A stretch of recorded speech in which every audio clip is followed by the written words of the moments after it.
আপোনালোকে ইতিমধ্যে জানিছে যে আমাৰ এজন শক্তিশালী এজন সাংসদ মাননীয় ৰকিবুল হুছেইন ডাঙৰীয়াক কালি বৰ্বৰভাৱে তেওঁক কালি টৰ্চাৰ কৰা হৈছে, মাৰধৰ কৰা হৈছে।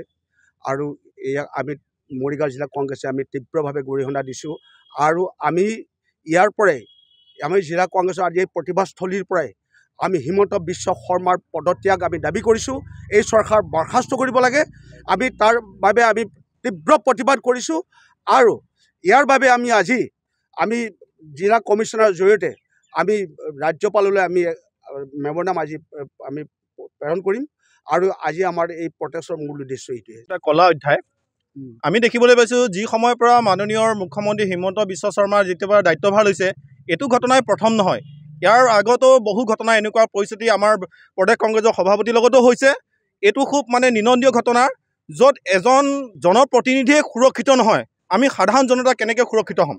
তো আমি অতি সোনকালে মাননীয় মুখ্যমন্ত্ৰী আৰু আমি অসম চৰকাৰক জনাব বিচাৰিছোঁ যে যিকেইজন গুণ্ডা ভেৰণীয়া বাহিনীয়ে আজি এনে এজন আমাৰ জনপ্ৰতিনিধিক ৰকিবুল হুছেইন ডাঙৰীয়াক যি প্ৰহাৰ কৰিলে, যি প্ৰাণৰ ভাবুকি সৃষ্টি কৰিলে, তেওঁলোকক অতি সোনকালে কৰায়ত্ব কৰিব লাগে বুলি আমি যুৱ কংগ্ৰেছৰ তৰফৰ পৰা আমি আহ্বান জনাইছোঁ। 5জনকৈ ইতিমধ্যে চিনাক্ত হৈছে, এইটো ভাল কথা।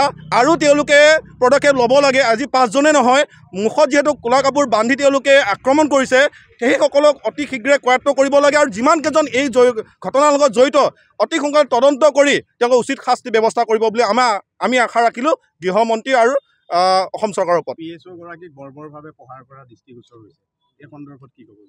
PSO গৰাকীক এইটো অসম আৰক্ষীৰ এটা বৰ লজ্জিতৰ ঘটনা।